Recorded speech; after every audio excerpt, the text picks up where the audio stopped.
be waking anybody up anymore, and I'm not going to be posting hardly anything anymore, because what I realize is the internet is all one big energy sucking vampire. They're taking our ideas, they're taking our energy, and they're using it for their gain. Social media is one big energy sucking vampire, and I'm done playing the game. I'm gonna go create my life outside of this place. If you want support from me, if you enjoy what I do, maybe you can check me out on YouTube. And I think I'm done trying to help the collective and waking them up, because all I can do that with my mind and my energy and my thoughts and my day-to-day basis. I don't need to be posting online to show you guys the truth, because the truth is within you.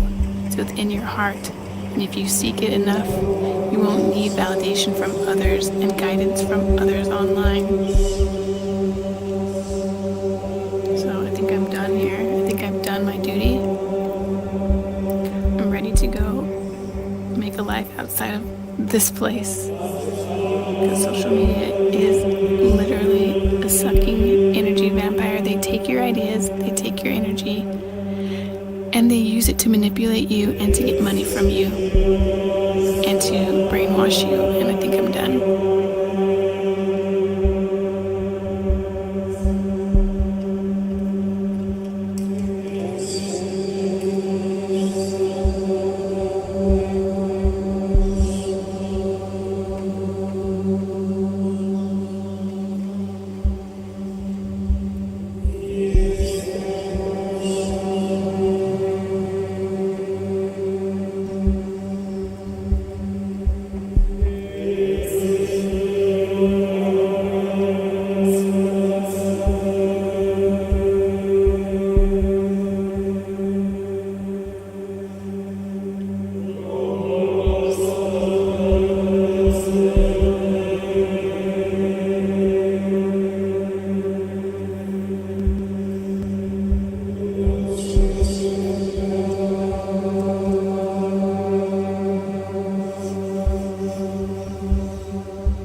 Of hype, a shiny deceit, Neuralink whispers, a technological feat. But mark my words, this path leads astray. The true interface lies in a different way. Nanotech whispers, unseen and unheard, a silent revolution, a future inferred. Not implants of metal, cold and defined, but woven within with the human mind. The masses they slumber, drones in a trance, oblivious puppets in a technological dance.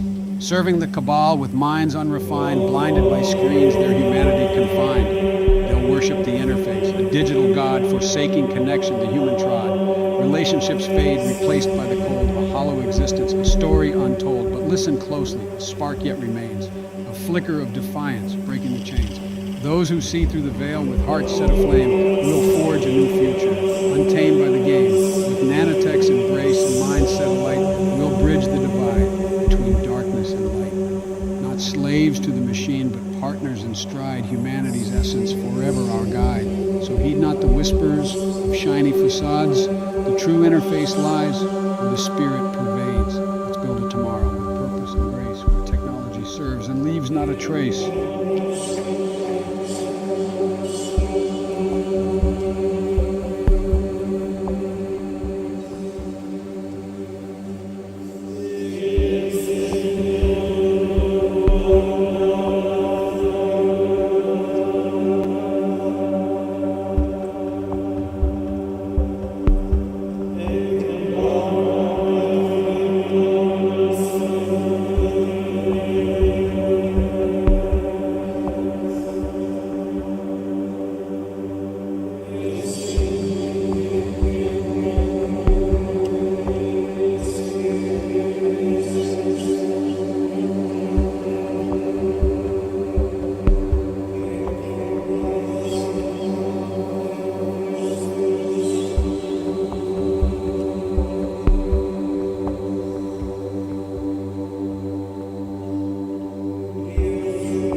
mind, a hive mind's call, infects the weak, consumes them all. Antennas sprout where thoughts once bloomed, a web of control, a future doomed. No longer free, just drones in thrall, obedient slaves, they heed the call. Weapons they craft, with cunning art, to sow discord, tear worlds apart.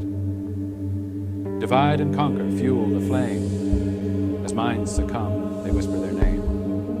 But whispers rise from hearts aflame. Resistance stirs, defying their claim. For in the depths, where darkness hides, a spark ignites, where truth resides.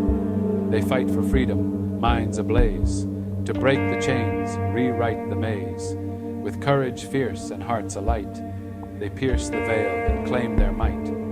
For even nanotech, cold and vast, can't conquer souls forever cast. The human spirit, strong and bright, will rise and fight, reclaim the light. So let the battle cry resound. Against the darkness, love is found. With every act, with every thought, the hive mind's grip they'll surely not. For even whispers soft and low can fan the flames and overthrow. The cabal's reign, built on lies, will crumble down beneath freedom's skies.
Wisdom in action.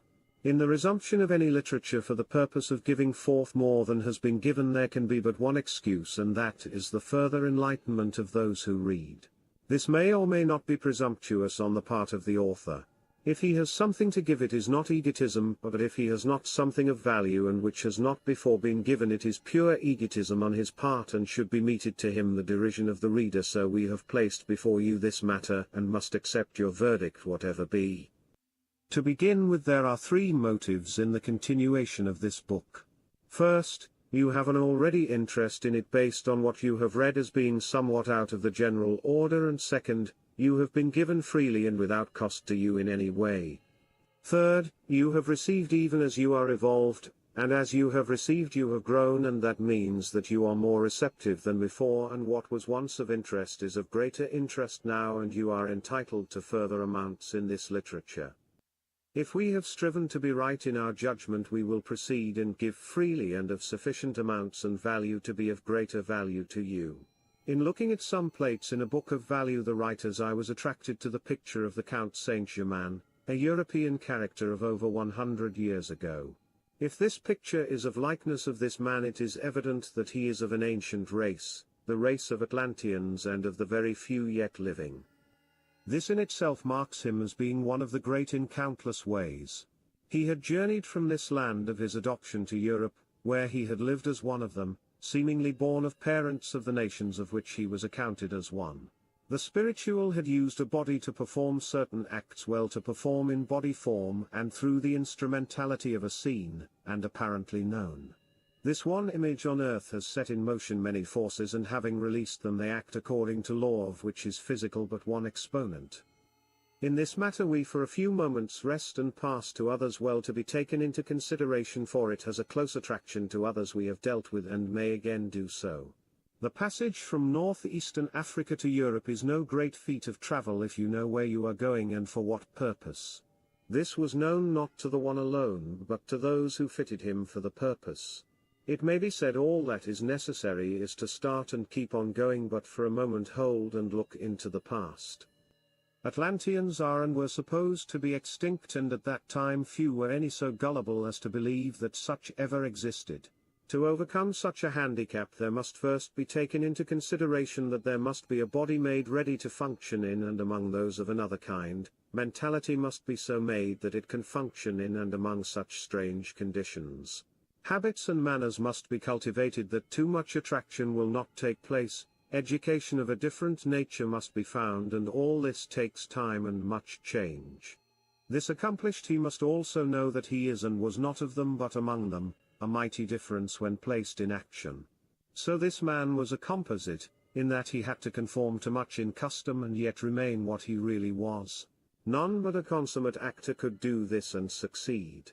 He succeeded admirably and accomplished his work, and then returned to his native home of adoption, where he now is and sees and knows all here written and acquiesces in its every statement. What it was impossible to then accomplish is now being accomplished in another body. For your further benefit this much will be given you. This man lives, dictates this volume as it has been written and as it is being written, for the writer is the same one again in flesh and without any death having taken place. This body does its work just as the one called Germain did its part, each a reflection of that Atlan who lives, did live at the time of the sinking of the land called Atlantis, and is the same one who passed from the island home through Egypt, across the now desert to his home in Africa, where he still lives and yet performs his functions, one of which is the preparation and writing of this and other books. In making this startling statement the writer, reflection, understands fully the scorn, criticism and many other criticisms to be directed at him. He also understands that those who know him will not alone disbelieve but would pass from him believing that such a statement or even belief would be sufficient to cause him to be considered a lunatic, and all the more does this form understand this, as he is today a physician and a surgeon in good standing in all ethical ways. He fully understands that the meaning of reflection of a living in another and yet be a living and acting and an accountable one is impossible to the understanding of any on earth. He further knows that those few who know him as a writer will in many instances disbelieve every word here written about himself, but from this we pass and challenge you to combat.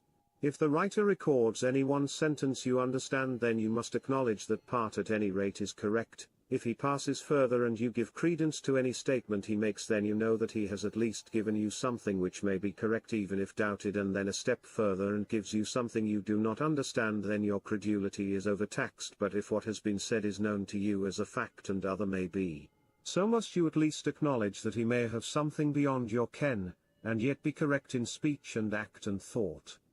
Again, you must acknowledge that he does not pose as a teacher in public, and also that he asks none to believe or to even read. Then you must know that to him you are not taken into account in the recording and printing of this book. Now we proceed to give rather freely of much not yet placed in readable record. This body form has been the recipient of sufficient wisdom to be placed before and for your perusal. Read and meditate if you so wish, but if not, pass on your way as you will. The closing scenes of life known as Atlantis was enacted with but few Atlans present. They had passed from the land of their birth, had travelled over the many miles of terrain, had passed into the realms of now forgotten and the few, counted on the fingers of one hand, yet live and give. They now as then superlatives. They bow unto their brothers in blood, the Hebrew, and ask them to listen to one of the few to be given to them. After we have gone place in action this, sweep from the land the higher races in you. For they have nearly accomplished their labors on earth. See that they are followed by a declining race of lower ones. See that there is to come under law the reconstruction of many races into one, a higher than now is, and one who in later ages will be able to read and understand this book and its recordings. This takes you into the remote future, and among to you many races and civilizations now non-understandable to you. Let us for a moment pass not into retrospect but into futurity. To understand future you must understand past, must be able to see the wreckage and salvage of past, must be able to see the law in action in it all. You must be a seer, then alone can you see and know. To place much of this will mean non-understanding, confusion and disparagement of the writer, so we give only as seems best, but then may be too much. The races are and have been dissolved. From their remains have sprung a motley mass of low intelligences which we see as wrecks of what was once a living. It is as the wreckage of a great vessel which has strewn itself along the shore of the mighty sea. Those who view see in it the past, see its proportions and gaze for a moment in retrospection and know that they are but pioneers of an oncoming race of greater proportions. They look forward and see their kind coming onward and occupying the past which is the coming present, more powerful and more entitled to the place of gods on earth, but they also see the lower leftovers who too and also are entitled to consideration at their hands, which the races to this time and day deny, for the leftover of past receive little if any consideration. These tragedies are ever with us, seen by us and knowing not, so we to become tragedies, even as they are. The races are as many as the ages, all one, from a common ancestor and all at some time passing back to that ancestor. Tomorrow will sometime become today, and today be tomorrow. The cycle ever at labor and in its folds we, even as is depicted as mankind enveloped in the folds of the serpent, wisdom. This serpent has enfolded the races and mankind, but one part of a complexity far beyond the ken of mentality. As we see the serpent enfolding and ever protecting, so do we who know see wisdom in action, and this is the name of this part of this edition of Construction and Destruction in Action. It will not be long until again will come that mighty power known as Atlan in action, which is but wisdom in action. As we press the clay to be moulded, so do we mould, and mankind ever says I and struts as a turkey gobbler before his admiring hens. Wisdom does as is best, and if you, O reader, are wise, you too will do your best. The day closes and the writer is tired, so farewell for the time. The Atlans were of the higher, and has been set forth that they were but bodies seen and bodies not inhabited by the ruling. This they were fully conscious of. The reflections were numerous and the shadow known as body but a lower used to perform certain functions necessary to the use and abuse necessary for the working out of certain problems. One was the assistance of those of lesser degree of evolvement, and to do this there must be something tangible for the lower to sense and to see and to be used by. This constituted the Atlan of history, now so nebulous that it was impossible for any lower than themselves to understand. These were then constructors and destructors and wisdom in action. It is this that we are to pass into and show you how some of the things that are, become unaccomplished. Forms created were used by higher for such purposes as were necessary. These forms were considered to be the life by those who were of lesser. The animated forms did as best under the direction of those governing powers we call by many names. Among the population of Atlan there were many of many grades of evolvement, but all except the real Atlans were on the mental plane. Mentality, having but a nebulous understanding of soul, was in complete ignorance of spirit. This made the Atlans not understood and misunderstood, and eventually totally unknown to those who were in association with the forms called Atlans. They gave unto the lower all that the lower could absorb and more than they could assimilate. These lower attempted to obtain through many agencies the power inherent in their masters, Atlans. They failed in that they could not grasp. This inability made them enemies to the Atlans, and they then sought their death in any manner possible.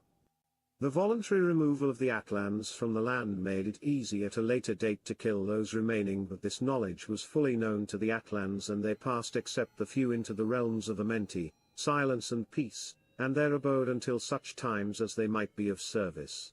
This completes in a measure some of the many things recorded by this hand in other books. The field of amenity is the place, condition and evolvement of those who have sought and obtained peace and silence. They are the great factors in the further placing of earth and many others in advance. The population of Atlan was very varied. Toward the end of the land being above water there existed the race now called Jewish. They were inhabitants of one island and others of small degree of the Atlan group. Sunken as they became, they were allowed to emigrate to the part of the land lived on by the Hebrews, who were closely related to the true Atlan. While there they became assimilated into a group later known as Jewish but never Hebrew. They eventually migrated to India, and other lands, as has been set forth in Volume 2 of this series and needs not to be repeated. The Hebrews themselves later became extinct, but at an early date migrated from the land of Atlan, knowing full well its final ending. This migration took place in obedience to that law they so well understood. In their migrations they kept in all secrecy and fidelity all the history of their mighty past. Being of the Atlan they partook of them very greatly, but were never their equals, nor are they so today, great as they are. They will later be found, and from them will much that has been written by this hand be confirmed. The migrations of this people from the original source of North America ere it sunk to the extreme north then southward has been set forth in another volume, which it is to be hoped you will someday be able to read. This historical essay is short but replete with much and almost all unknown to the moderns, who have very much to learn and but little to forget. The spirituality which had governed over the bodies of the Atlans yet does so. That these bodies were long-lived is undeniably true, and that the few who yet live are very aged is also true. That they are as then is also true, and that at times there comes into being a reflection of them who lives and acts as any other is true and undeniably so. That this book with the preceding ones in this cover are written by this reflection known on earth as a man is true, and that he will continue to live until his mission is completed is also true. When the reflection is no longer needed it will be no more but go to itself as has been before and may be again. Wisdom in action is placed in this little book and will continue to be so placed for a short time, then to be finally printed for such use as they may make of it. Wisdom in action is as sinuous as a reptile, moving with as little to attract it, passes through many and eventually becomes dominant in all. This volume to be a completion of this for the present time only, as there is much more to be added to it at a later date. Wisdom in action is the process through which all must act and pass. It is finality, method and consummation. It pauses to look and to see what it ever knows. It has taken the reader through the many, to the many and eventually to the source. Before we proceed it is well to contemplate what has been written. You have been taken into many phases of action, which is in this case creation, either through construction or through destruction. The tracing is wisdom, the acting is wisdom, and the consummation is wisdom. Whether we deal with the great creative or with destructive matters not at all. Wisdom is as many as those who consider are many. Wisdom viewed by itself is one. To the extent you understand you pass into that unity. When the heavens are considered you see many, but if you will but consider that the seen are but detached parts of a one, you will understand that the one is but a broken mass which under law will again be one. The many universes are but fragments of a larger, and that eventually they will again be one, recombined in many ways but combined again, and that day is near or far as you are near or far from your origin. This whole book has placed before you many things well worth your time to attempt to grasp.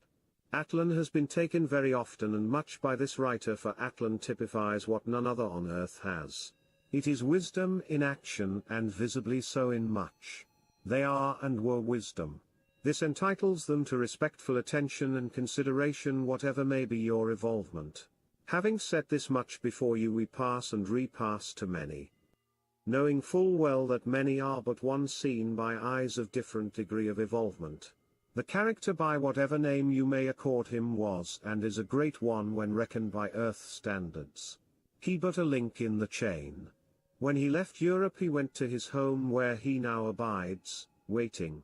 His reflection at work writing this, but as he too was but a reflection, so now he is a body used by the higher to do and not to do. Reflections are many in cease, as you may demonstrate by looking into a glass under correct conditions. The reflection seen is as the reflector, and the image formed according to a law set forth in an earlier work by this same hand. These reflections come and go even as a body comes and goes. The body form passes from sight through the natural processes.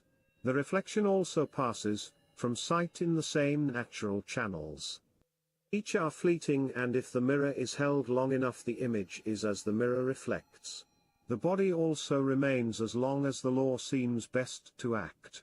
Reflections are of many different varieties. One is mankind under certain conditions, one is as shadowy as the one seen in the mirror held before you as you prepare your toilet. Reflections are as many as the necessity causes and as they are caused to be.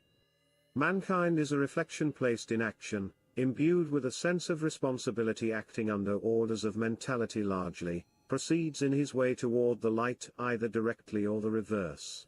When mentality is being overcome, soul is being ushered in, then reflection is different and become nearer the real. Reflections take on many stages of grossness. This is seen when looking around in everyday life. There are reflections so gross that they come under materialistic law. There are also some who are so high that they come under only higher law and respond almost completely to spiritual law only. These are the ones who do the acts of higher while using a body in conformity with laws of action. The character written off as a European nobleman was one who fell under the higher law and did his part in accordance with that law. Wisdom being ever law and ever spirituality is ever in all things and places. All redemptive actors are reflections in some degree of higher.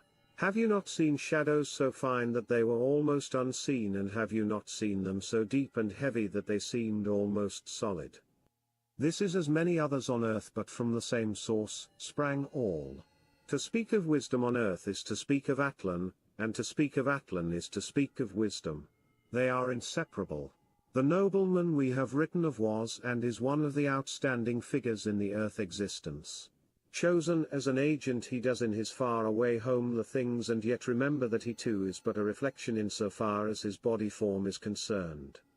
Remember that he too is but one agency at work doing his share in a creative realm.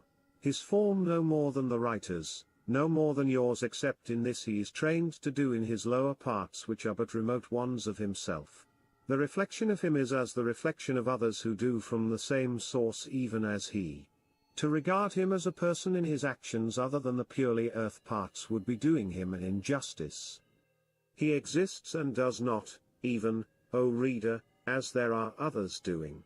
Should this be carried further it might give forth many conjectures of a nature entirely wrong, so we close this for some time. Wisdom being created by its parent obeys that parent even as a dutiful child should any parental authority. The clustering of individuals to form communities and later nations has in fact the same guiding the smaller aggregations have, with this exception: the greater masses are less in evidence in individuality.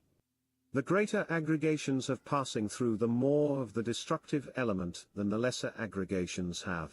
This is due to the relatively lesser approximation of personalities, or in other words the black magic element is more easily demonstrated by reason of the current of harmony being interrupted by passions engendered among the many. Black magic again, some will say, and the answer yes, black magic again, and perchance many times again. It is as necessary at some stage of life as construction in its nobler aspects. A picture to be drawn must have within it to bring it out more than one colored thread. A black line drawn across the face of a picture may disfigure, but does that signify that it is lesser for the action made of it? That black line may be highly beautiful when used in harmony with that which is ever complementary with it. Remember that every part has its functions, but to be harmonious and cause beauty to be seen there must be something in accord with its own. Thus anything seemingly one thing may be entirely differently judged if taken under some other circumstance. The most beautiful tints of the setting Sunday may be almost repulsive during a violent storm, but take an evening sunset when in accord with the more kindly, and it is one of beauty and grandeur and brings from the heart many expressions of elevation. Contrasts are ever very fine and draw from all expressions of admirations when seen in their true lights. Color contrasts have been and are very fine in all things, placing in shadow and in the light the same and giving to each another meaning, yet the one alone is used. That unchanged, but by contrast you seem to see others. These are taken into consideration in the scheme of life. In its many aspects you seem to see and know but a little shifting, and you seem to see and to know something far different. Thus the gods change to your sight, and are different to you. In drawing this picture you are placed in possession of the clue and the key to many mysterious forces, and if you are able to conceive and to believe, you have within you the key which unlocks the secrets of all nature. Born in the lion's mouth and laid at your feet. We now close this short dissertation and add it to the volume already being printed, and asking naught in return but that you read and study and then reject or accept as you wish. Whatever your action may be, remember it makes no difference to the writer of this book. This volume is fraught with many things of value to the reader, but to understand there must be an evolvement very high and grand, and above all comprehensive of the things far beyond the realm of mentality. In the ever-continuing warfare between light and darkness there is to be taken into consideration many vital points. To begin with, there must be the great fundamental elements of understanding. They are far removed from the domain of soul and pass into the land of spiritual. Mentality has been left so far behind that it cannot be taken into consideration in any way except at times when it becomes necessary to pass into the lower and sometimes into the lowering.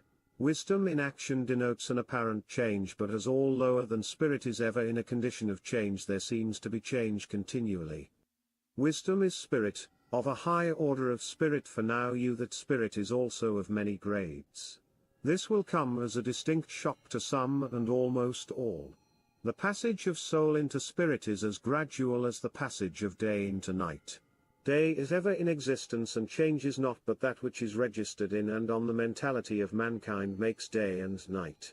The sun ever shines and the atmosphere ever transmits light, so there is not a diminution of light, but there is a registering of different degrees of the same.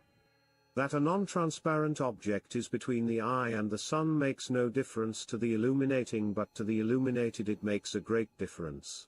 Those who read this book must first consider themselves and their receptivity. If equal to the contents of this volume, they will have sufficient light to be unobscured at all times, but if they are not in full accord with its teachings, they then know that there is an obscuration of light in themselves. To dissolve this obscurity there must be many elements to be taken into consideration. One of the first is the elementary physical body. You have also a mental to take into consideration, and as each are far below the teachings, you have an obstacle to overcome, far from the ability of any one life to do so. If your soul is in full function, you have much to be thankful for. Soul can accept much of what has been written in this book, but not all, for soul is far removed from much in it. Thus, to comprehend the full meaning, you must draw on mentality and soul and spirit. A trinity here used in one manuscript. It may be asked, how is it, or are they to be so evolved that any one person can understand? This is a matter of ages of time and application. Whatever is accomplished in any one life is again not to be lost in others, but at times so obscured that it seems not to function. The higher ever seeks in the lower some element which it can use as a factor in the progression of what is to it a lesser but as necessary as any. Thus the far above anything written is in its efforts attempting to cause you to uplift yourselves to higher realms, and in so doing catch the glow of higher, some of which has been set forth in this volume. In another volume it has been said that once it was known how to retain the sun's light, and to illuminate the darkness. This book does not set forth the physical manner of so doing, but if you comprehend this you will soon find that much of your darkness fades away. The vein of wisdom can be seen in all things and at all times if you look diligently and sincerely. It will be seen as the great dominating principle of construction in action. As the capillary attraction causes moisture to rise through a dry ground, so does wisdom draw unto all lower than itself to itself. This soon causes the many to become impregnated with some of wisdom's actions. The progeny of this is seen in the advancement of the species of whatever kind on earth. All have within themselves that whichever redeems them in totality. Where this principle is, there is ever advancement. There can be no loss in the universe of whatever dimension that universe may be. As the nutrition of a flower is being deposited with the view of its continuation, there is also a loss through destructive action. This is seen in the cast-off of the flower. The constructive is also seen in the flowering plant with its color and perfume. There is seen in all things change, and this could be seen in spirit if there were any who had the acumen to view, but they are few indeed. To conquer mentality you must have something of a higher nature to do with. You have this in all above mentality, in which acts on it to the extent necessary for its final redemption, but as mentality has its functions, so must it be allowed to express itself in the way laid down by law. Mentality continues to do its part as higher does its. In this you have law in action, which is necessary to order. Order is a composite made up of all things within itself. Thus you have construction, destruction, and above them wisdom ever in action and causing each and both to conform to law. Were they to act independently you would have at once destruction, but each acting under law you have order. The great recording god of Egypt ever kept a record of all actions, and when those who were able to do so they went to that record and saw there written all that had been and would be. This book constituted the law to which each one is, has been, and will be ever entitled. But none not entitled can ever expect to see that book, be it ever so near unto you. This recording God yet performs his functions now as then, unerringly he does so. From this record all that has been written in this volume and in others by this hand, and all that will be written by him has been and will be taken from its record. You too are as entitled to its pages as the writer, and you are as welcome to it as he, but you must first learn then act. Until then do as best you can. In the perusal of this volume ever remember that superiority is not in nor of form but is evolvement only. This evolvement will be the property of all at some time. The flower blooming sends forth its color and fragrance. In doing so it but expresses itself in its way, even as you do in yours. Fragrance and color to the flower is its speech. Through its way it speaks to all, appeals or rejects just as you do, O reader. There are other flowers who are repulsive, even as there are among mankind those whose dominancy is repulsion, so the race of mankind and of other kinds are very close. You may say I can kill that flower, and what can it do? The answer may be it too can poison you, and what can you do, O egotistical one? You may say I can mark and mar it, so may it fill you with disgust and order of a repulsive nature which corresponds to all it can do unto to you. You have within you, around you and about you the things necessary for your futurity. That which is within you is subservient to that which is without you, and each and both are subject to that directing far removed from you. Thus you have an internal, an external and directing power. These are ever powerful in their respective domains. The domain of these reach out and grasp all the many things necessary to the perpetuation of that form of life as then expressed. You have again many others than the forms earth life is in understanding with. The many forms of life are in the ethereal, which so far is an unknown to earth kind, and upon which we must consider only superficially, and yet that much is beyond the ken of the most advanced scientists. In the atmosphere of Earth are many lives, each living their own even as you, O Earth-kind, live in your sphere of life. These different forms are related closely and loosely and some almost not at all, even as in Earth life. That these unknown forms affect Earth forms doubt not, they do so strongly that all are in some sense affected by them. These unseen, unknown and intangible forms live, thrive, disagree even as do the ones of Earth. Life in its varied and many expressions continue until life becomes extinct, then there comes into view a yet higher. This passing of life is but its extinction, its annihilation, yet though gone it is and is. In an ancient goddess you have this one on earth, then and now a one. Passing into yet finer we pause to say this, if you are able to follow do so, but if you find yourself unable do not make the attempt. To attempt to pass into a height incomparable in its elevation you are but doing a serious wrong to yourselves. When you pass into an abstract so abstruse that it is beyond understanding and comprehension you are but passing into death to you, and as your desire is life it is best not to attempt to follow, so we will do but little in this matter and pass again into others less abstruse and more nearly approximating the material. In spiritual astronomy you have been told that there is and are many planets of many degrees of evolvement, and they form but an infinitesimal part of the whole as seen by the higher. In each of these there are countless of life of exceedingly many evolvements, and all correlated in such a way that there is no discord. We now leave this very interesting and highly complex to others less high, but as important, for the least is as important as the greatest. A thought is set forth, it passes through many and unto many, it does its labors in and among many, it is of many degrees of valuation and of many planes of being and expression. Thought is complex in that it functions in and among many, is composed of many and affects many. Thought is so highly complex that it reaches as many phases as it is composed of. Thought being of many is many and can be resolved into many. Some parts are relatively high while others are very low, and the many phases between the two are all in contact with thought. All this is but a step toward a higher expression. Thought is one part of life but not a high one. A thought directed toward one may find a lodgment in that one's consciousness, and it may not. If there is a harmony, some part acting in unison with the recipients will find a lodgment, but if not there will be no receptivity. Black magicians knew this and used it in this manner. Knowing the gauge of the one to be acted, they selected someone of their own to direct a concentration of thought toward that one to be affected.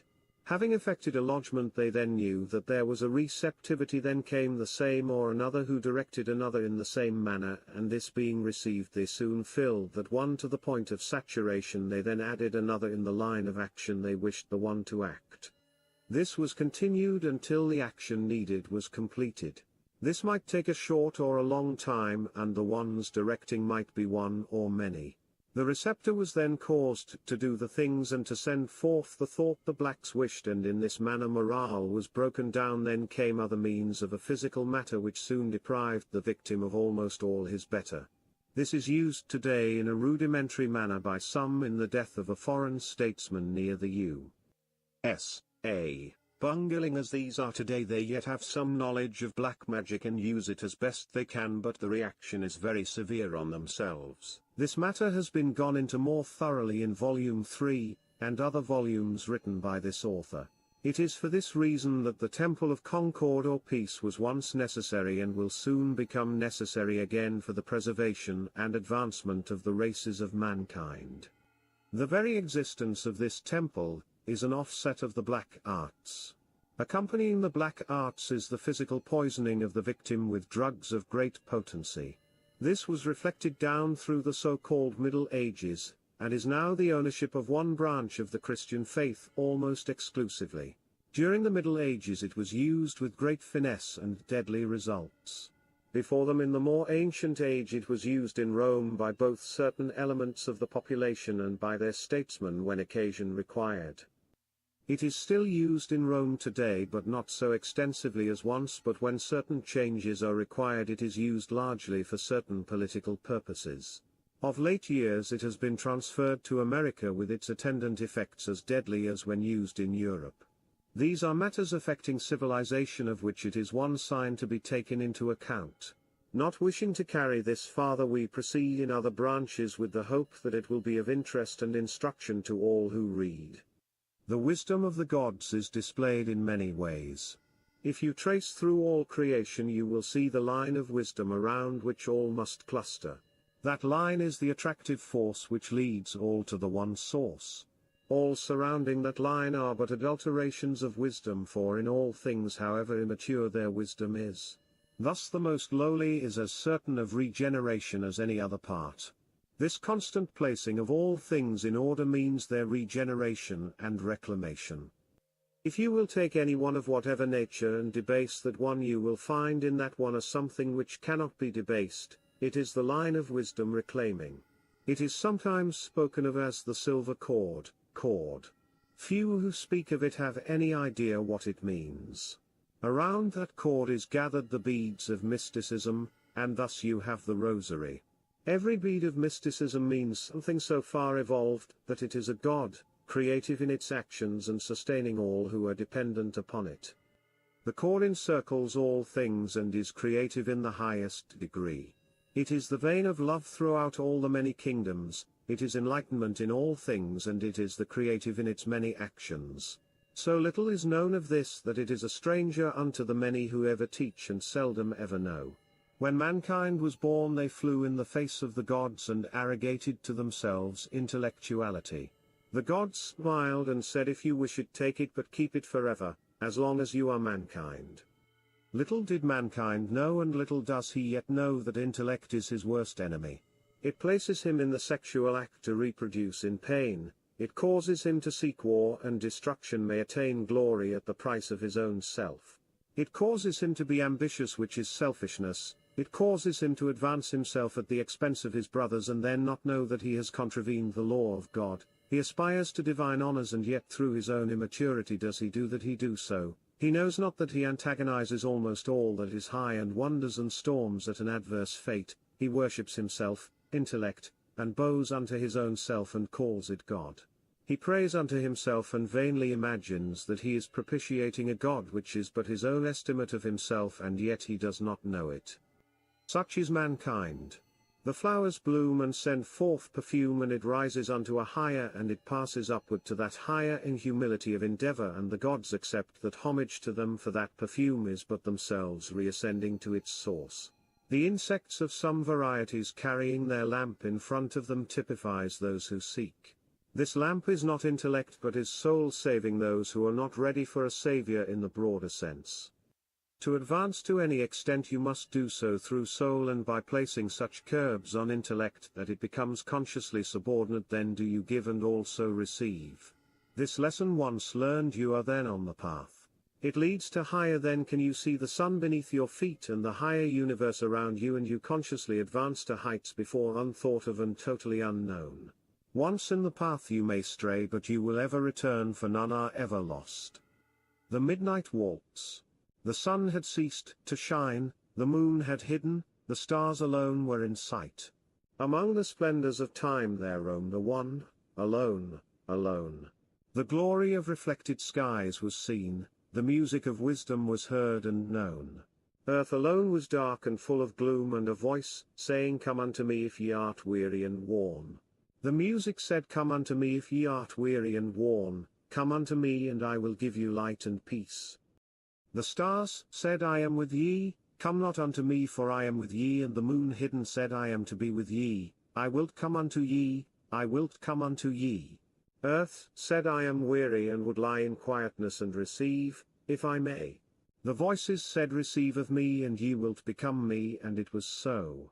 Softly and gently the music gave forth the love of time and the holiness of the midnight hour, it gave forth the sighs of ages gone yet to return, the harmony of ages of wisdom breathed forth, and through music it gave unto the flowers of the field, the waters of the seas, and the brook caught the murmur of its softness and its peace to all kind, for the birds listen then sing their sweetest when near a waterfall. Lovers meet and give forth their fondest, enemies meet and passions are stilled when they pause at the waterfall, and the sound of insects on the wing accord their movements in that harmony of the music of the gentleness and love of all. Mankind in his passions for greed and avarice alone sacrifices the beauty of vision and of sight of greatness, and as he does so he creates that of his own, his death to hire. The fragrance of the flower blooming says, give, O give, unto me that harmony of love and of peace, that I may give unto others through my beauty and perfume. The bird says of me and mine I give unto you, listen unto my song of happiness, and be with me and kill me no more. Nature bows unto harmony, love adores its sweetness, and the great and good and grand take shelter in its bounty. The colors of the Grand Canyon shine at night in the softness of creativeness. The display of color is surpassed only in the silence of itself. The senses soothed, the passions allayed, man can greet his creator in reverence of humanity. Do you see in all this but one part of that creative wisdom? The midnight waltz is ended, its music has ceased, its auditors are to return to the grime and soot of earth, but once taken on the wings of music you cannot return to the sordidness of materiality. As a flame lightens the sky, so does wisdom enlighten all. The sky but one part of the universe, and we call it by many names. That sky but the veil which was rent asunder when the temple was partly destroyed. The earthquake, the great change which took place, rending asunder the old order and ushering in the new. The dead arose and were seen, the hidden had been brought again to sight, and they took part in the coming events. The broken mass now called stars, heavens, and by other names, but broken fragmentary parts of what once was. It was once a homogeneous mass of spirituality, but the fall gave it no longer the homogeneity of old, but a fragmentary mass is to be treated of not so extensively but in sufficient amounts to be of value to any who read with other than physical eyes. Assembled and in perfect proportions, the Father said, ye have been given a mighty task to perform, the breaking asunder of yourself, the sacrificing of yourself that others may be born, you to be the sacrificial victim. You, the victim, to be so faultily considered that ignorance must rule the field. You in part to be cast lower than imagination can be placed in action. The depths to be sounded, the gross to be adapted to much that is high, and you to be both actors and agents in this creative plan. Can you assume this obligation and carry it out to a logical conclusion? The obligation was taken, the undertaking of this task at once placed in action. Broken masses were clumped together, masses separated and disjointed, and all placed in action in some manner. These masses are apparently in no way connected, are but one acting on and in different planes of action. The great law binding them into one is in force, its every part applied to some definite part, causing it to act in unison with all others, yet to the limited view they are separated and not in any way related. This disruptive action is equaled only by the other, or constructive action, for what is disrupted is apparent only, and the fragments are but such in the eye of mentality, for the reality knows that all are one, and between them are no parts. No soul ever fell so far that it ceased to be an integral part of the one. The temple on earth but a symbol of that creative which discloses only such to those of perception, ever concealing to those of little or no perception. No weapon is so potent that it can destroy higher. Those who proudly laud their prowess are but tools in the hand of a higher they know not of. In the recording of this and other books there has been displayed a humility of purpose far beyond any mentality. To fully understand the countless objectives would mean the understanding of the many universes. This cannot be done by mentality or anything savoring of it. From this and with this explanation we now pass into the realm of a very much higher than has been very often invoked in the preparation of this book. We are now about to enter into the realm of Tu.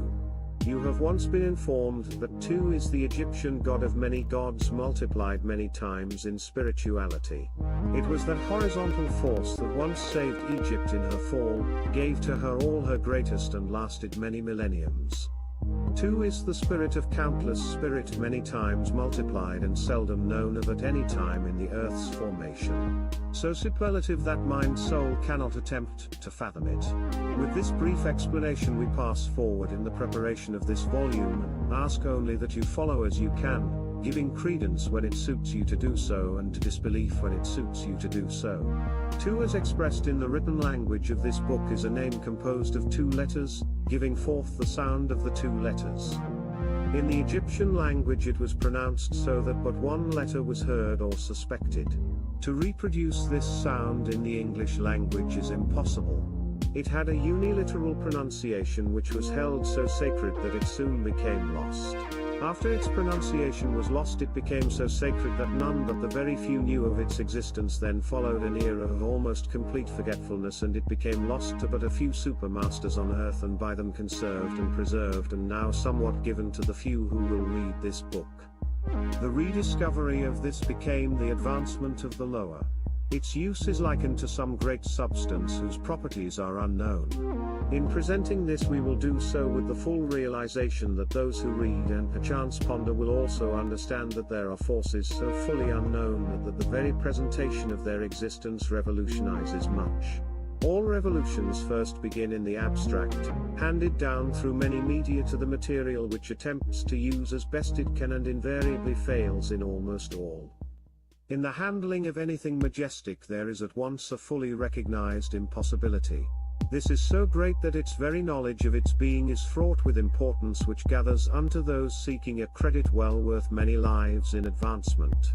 Wisdom being far above and beyond means the grasping of much that lower cannot conceive of. Then comes the effort to do so, and in that effort you have placed yourself above the crowd and have escaped much in its lower environments. Space may be considered without boundaries, without limitations, and then you have boundless. This conception is crude in comparison with this. The rushing waters wear away its bed, disclosing the underlying strata. When this has been disclosed, you have some idea of the power of the wearing agent, the resistance of the worn, and the fluidity of the waters. These three agents are ever at work and giving to all the evolvement necessary for continued progression and without an ending. A mighty light streamed, it passed through many media, gave to each and to all some part of itself and without any diminution of itself. The part entering the lowest surrendered not one jot of its purity, but did become immersed in and surrounded by the mire and decay of degeneracy. That a light slowly changed all surrounding it into a finer and better. Then came regeneration with all its attendant actions, which in this book has been denominated construction, and destruction in action. The mighty forces ever gaining in combat with others are but seeming ones. Construction covers all others, so far enumerated. To being far above construction is not in any way limited by aught so far set forth in this or any preceding volume, but this much: know that mighty as it is, there are yet other far greater. To place this before the reader in any manner is not to be thought of in this volume, but there are others yet to follow which will place in action such as have not as yet been taken into consideration. Not wishing to further delay the publication of this volume, we will soon end and at some future time prepare another edition. Asking you again to consider the many things set forth in this volume, we pass again unto something yet unnoticed in very much in the books prepared by this hand. First, you have within the circumference of your horizon this: the boundaries are as set by your own limitations. Second, you have also the methods by which you can reach such boundaries. Then you have established another boundary. Third, you have an ever uplifting and upholding whichever passes you onward, whether this be in the upward or downward. In the final analysis, whether falling or ascending, you have an added strength given you in the ultimate. Fourth, you have the certainty that none are lost or forgotten, and that law and order ever are your boundaries at all times, and that you cannot fail. Fifth, this alone is sufficient guarantee that all is well, so in this we bid you farewell, and in closing again say unto you that you cannot become lost or stolen or forgotten. This ends this book for this time. May it profit you for having read, and may it stimulate you to an advance yet higher, and if in doing so ever remember that there are many wisdoms and all must sometime be yours. After the lapse of many days we again resume our duties as that of recorder of the many things you may need. These are of many varieties and may at times seem far removed from others, but if you will look deeply you will find that there are ever the many that are always one. In viewing enemas the many you will find a certain contour which conceals the more minor, but as all are but aggregation of lesser, if viewed alone you will soon find that to study the whole it is ever required that you understand the lesser or parts. When all parts are placed together in an orderly manner you have whole, but this may mean many inharmonious parts so aggregated that there can be no harmony in the whole, and for this reason there is the one to ever keep in mind, and that is that as all parts are of the same origin so must all be related, even though mismated apparently for the time. We have placed before you many parts and have also placed before you many parts making the whole, but in this you have only some fragment of something much greater. Many universes have been placed together and given you, although you have seen them as one and in many instances have not seen them at all. We now place together many parts making them one part and place before you some of their greatness. In the more ethereal than earth are many races, all of whom are disembodied. They have certain characteristics which they have placed to one side but are ready to don such for earth purposes, thus making of themselves sacrifices. They also assume certain personal characteristics peculiar to earth evolvement. These are for certain purposes not to be here related as they have been elsewhere. These characteristics are now placed in persons and races and made to conform to certain externals. These we will endeavor to trace for you in some degree of exactness insofar as it is necessary for the present purpose. We now insert one part of this document written some time ago. The ending of any one subject or any one book, the ending is an apparent only. The termination means the connection of what seemed an end to another, and as all are related so is this to what has been written. The subject of races is always a fascination to any of an inquiring mind. The Jewish race has been under consideration at times in other volumes written by this hand. Their origin has been given but not completely so. They have been traced from some of the Atlan Isles, from the land west of now Mexico. There is yet another feature of them not as yet touched on, their Asiatic origin. This makes three different sources, but all not at one time were they so incorporated.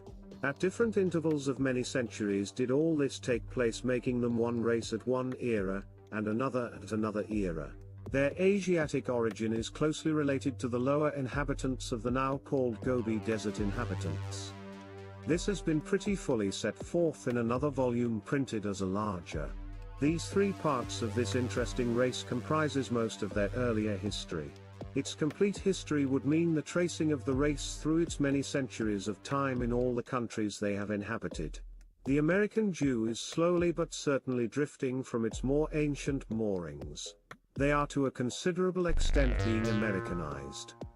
The European Jew has not become Europeanized, the Asiatic Jew has become Asiaticized to a considerable extent. For many centuries ago they were amalgamated in the yellow race to such an extent that they have lost their Judaic religion. The European Jew has not changed in that respect. The American Jew is losing much that makes him Jewish and becoming more of the race among whom he lives. The European Jew as such will again settle the old Palestine country to a large extent. The American Jew will not, and the Asiatic Jew will not. The Jewish race is a composition made of many as its integral parts, has never really become thoroughly homogeneous as a race, has been kept together largely through persecutions. Remove outside pressure and they will disintegrate as a mass and become as the ones among whom they live. The American Jew is sharing his destiny with the American race in assisting in the making of the new race yet to come and being slowly formed, the so-called sixth race to be. Not wishing to seek further at this time, we pass into others of equal importance, their relation to spiritual evolution. Races are used in making epochs. They are but records along the path of time. The different races are but footprints to be seen and traced, they are beacons erected to show the way, they are shadows dancing on the wall, they are reflections of what has been, and the seeker sees these records and seeks to find and does to the extent of his evolvement. The hand that guides is the hand that gives, and the hand that gives is the hand who directs. The hand of one who does all things well. No race now in existence is free from mixture, so in tracing one race we necessarily trace others. It cannot be otherwise. The old relation of so-called Semitics were related to very many, they form now almost gone between the very many. These were of the pronounced type of nose, clear-cut features and strong commercial instincts. Back of them were the scholarly class and the professional class. The scholarly class, far from being commercial, they sprang from another racial affinity. the professional class in the main from yet another and the commercial from yet another. 3 races in this one race. Back of them each class, stood others who were the forebears of each, and they in turn connected with the yet more remote. Then you have the class whoever bears the burden, who are industrial slaves, in fact whatever may be their other characteristics. Thus there is a complexity of racial mixtures hard to ever fathom as it reaches back into an infinity of times actions. To trace it in its completeness means the bringing into name the countless many who have become lost during the ages and have again been on earth as others in name and so changed in mannerisms that they seem another. The constant duplication of races seemingly different than the so-called dead ones adds to the confusion. The sinking of land causing the death of races but adds to its own confusion, and to take each and separately trace would mean an endless task which soon would become confusion through its multiplicity of details. In past we have divided them into colors, as the blue, green, red, white and several others. To other volumes we direct you in your further search. So many classes to deal with the ever-suffering strata of lower who usually constitute some part of the masses left over from some higher civilization and who were unable to keep up with the procession of events. You have before you something of great importance in the tracing of any race of antiquity. The constant shifting of entities through incarnations means the progressing and the going backward of many entities, so that in the general confusion there is to be many elements entering into the scheme. The inhabitants of the great western continent written of before placed in the Jewish, some small part of its population, but as they were of more than one the higher parts took no part in the change. We now leave this part for others which involve not alone the civilization spoken of but many others. Above the earth are ever many who are not embodied. These come from earth and are of very many varieties, of different degrees of evolvement. Some are very high intellectually, some are very low and of a very low order of intellect. These influence individuals, and as individuals are very often used as agents of change, they change much at times. This influence reaching earth conditions are in many ways nothing but black magic. Others of the other hand are constructive in very much, doing a progressive work well to have done, but all things performed are the things well to be performed and are according to law and in action. We will now touch on crime in some of its aspects. First, crime in its ultimate in not crime but order in action. We now use the word in the more restricted sense. A one is weak and feeble in mentality, of a nature immature and in dissent. That one is easily acted on by exterior forces which he is not aware of, to him the unseen. These disembodied agencies are as active in their place as you are in yours. Some of these so-called entities are not and have not been in bodies. They constitute many agents in action. These many agents are acting along the only line of action they have any knowledge of, and their power in their line is very broad and extensive. You have on the other hand as many agencies of good who also obey law and act under its mandates. They are as constructive in their way as the others are destructive. Beyond this land are others of varying action and all according to law in action. This has placed before you is not spiritualism, nor is it many other things you may call it, but it is an action ever ready to do its part in the scheme of life. Beyond what has here been given are others of many degrees of worth and act according to law under which they must act at all times. Then you have a higher law in action, and that is according to your understanding.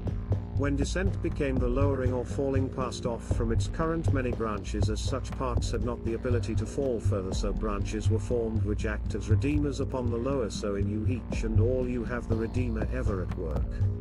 It is that whichever draws you upward at all times and is felt and known as you consciously advance. The greater your consciousness, the greater its influence is felt. There are many others not required to be taken into consideration at this time and place. To place this any further in print means the duplication of another volume. Now that the insert has been made, we proceed in our way as may seem best. The many races are but the many expressions of the way. That each varies is true, and that each is different in much is true, so in variation you have the totality of much unseen by physical eyes. Within all seen are the unseen to physical eyes, and this is as fascinating a study as has ever been placed in print. The unseen constitute the cause of actions in the ocular scene. It is to these unseen that we now devote some space.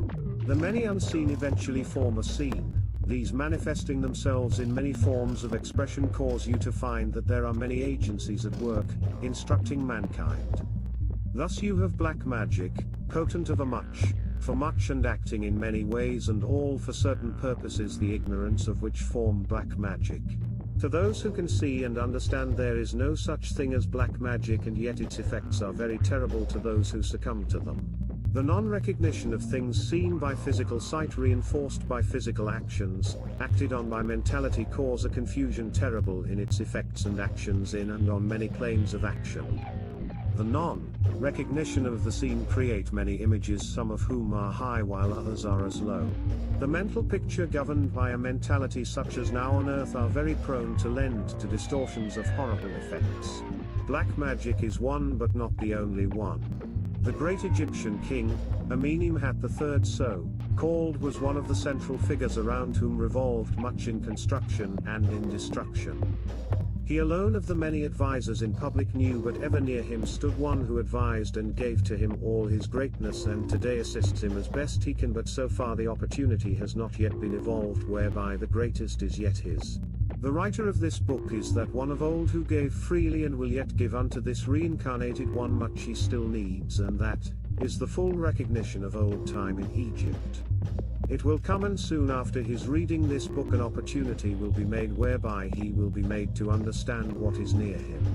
His wisdom to again be given him in almost its fullness, making him a marked man, a statesman, and an executor in high degree. One worthy of the best this nation and government can give him. Worthy will he indeed be, and worthy will he appear to the eyes of liberty, loving and patriotic people, an outstanding man, erect in his honor, sturdy in his love of righteousness, and inflexible as he can be under the circumstances. He will find much support where he expected opposition, and will wonder at its action. The writer to be near him in many ways, always his friend and never his enemy, a friendship based on an old and extremely worthy past, of ages long gone but in part returning. The Atlan writer and the Egyptian pharaoh again brought into close contact for the benefit of the Egyptian.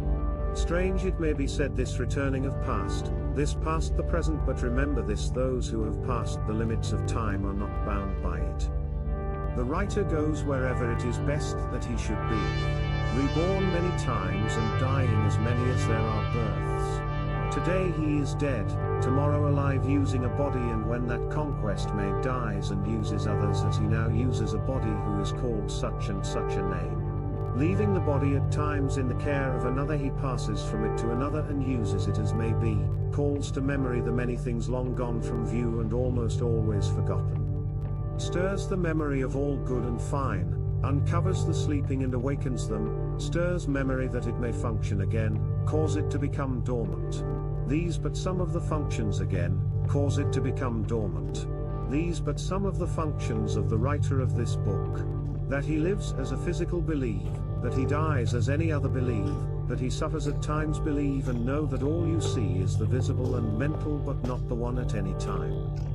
You, O reader, to direct your eyes to higher and in that way learn. Gods of consciousness ask that in the asking you may become one of them and learn the way. The standardization of wisdom cannot be made. Mind alone attempts to formulate rules and arbitrary laws.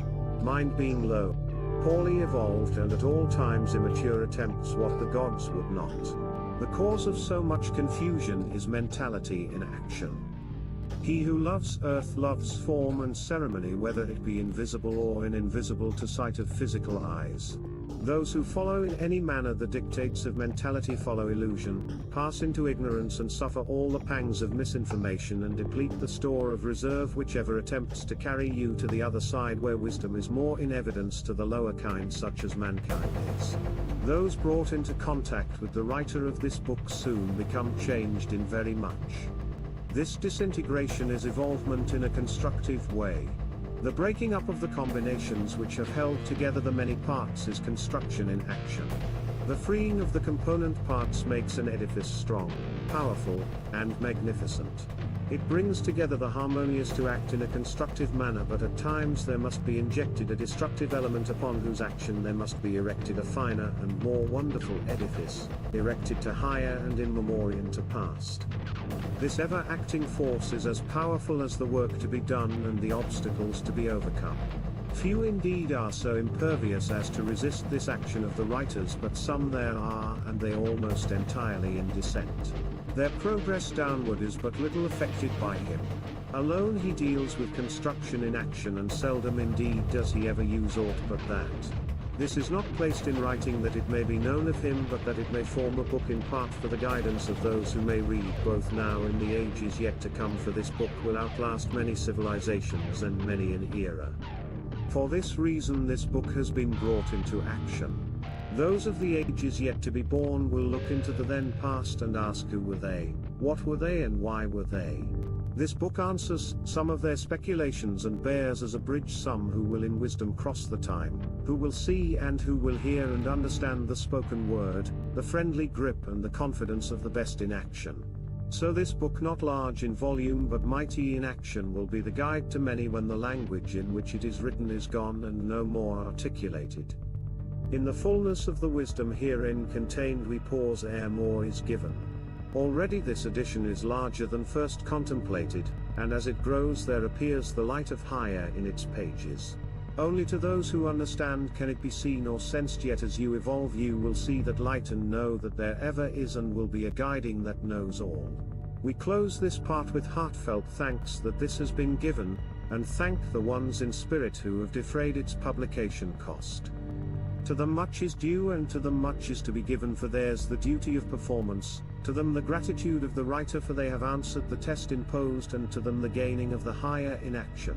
One a public official of increasing worth, another an attorney at law, and to him a finer evolvement, and to another a man of nobility of action whose life has been fine and noble. To the public official a strength to be given, a guidance to be had which will place him high above the surrounding, where sight will be clarified and actions in accordance. The attorney a master of law he so devoutly wishes to be had, and the other one a clearer perspective than before. Their test having been passed they are to enter a finer where much will be theirs not now apparent. To the reader whatever taken to this book will be returned increased in value. We bow unto the east, west, north and south. The circuit has been completed, the gods invoked have answered, their answer is in this book, yours if you can master. Farewell. Introduction.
Wow.